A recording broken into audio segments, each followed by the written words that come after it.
What's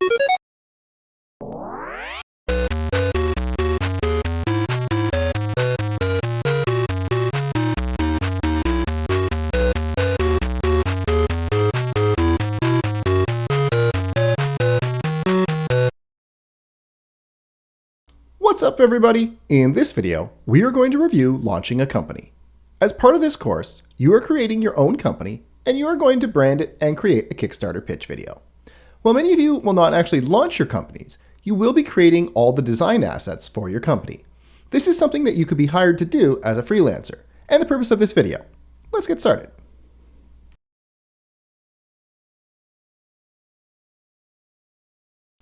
Congratulations! You just started your own design company. Now I know what you're thinking. I haven't done anything. How do I have a company? Well, to be honest, one of the great things about this industry is that you can start your own freelancing business without doing anything other than being you. So the awesome news is that all of you can start working as freelancers right now. I know I did say that you do not need to do anything in order to start a business. In fact, this is what makes being a designer great. You can start freelancing your services and charging clients for your time. If you make less than $30,000, you don't need an HST number or to charge tax. You need to claim any earnings on your income tax, but you can easily become your own company with little work. In fact, this was something that I did when I was in school. I freelanced and made a little bit of money and got experience.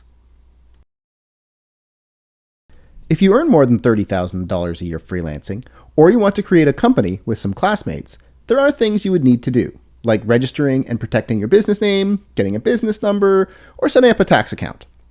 I provided a link to the government's website so you can have a look at the resources.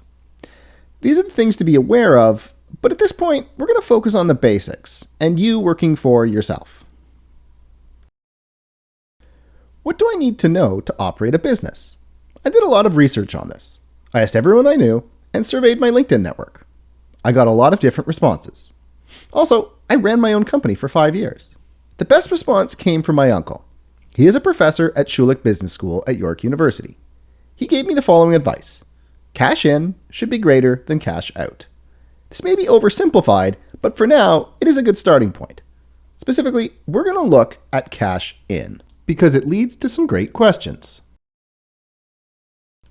How much does design cost? How much does a pitch video cost? What about a logo? A website? Whenever I tell people that I'm a designer, a lot of conversations lead to discussions about someone needing design work done and how much it will cost. If you plan to keep working in the design industry, at some point, you are likely going to have to quote a project. But how do you know how much to quote? One of the easiest ways that you can figure out how much something will cost is to know how long it will take you to complete the project. If you know how long it will take, you can set an hourly rate and come up with a cost. Most designers don't really know how long it takes them to complete a project. This is where we're going to start. You will track your hours for every project in this class. You don't have to use anything complex to track your hours either. Simply recording your hours on a spreadsheet works. You can also use online tools like Toggle or FreshBooks to track your hours. Most online services have a basic free plan, and some have tools that will help you easily make quotes or invoices as well. Regardless of the tool you use, the goal is to accurately track your hours so you know how long it takes to do something. As you start tracking your time, record everything you do that goes towards a project. This can include things like research and meetings. It's not just recording the time you spend designing. We are concerned with getting an accurate measurement for how long it takes to complete a project. At the end of this video, you should have successfully launched your own design business and be ready to start tracking your hours. I know that tracking time doesn't seem like a fun exercise, but it's extremely valuable. I should also mention, I would recommend you track the time you spend on all projects, not just the ones in this class.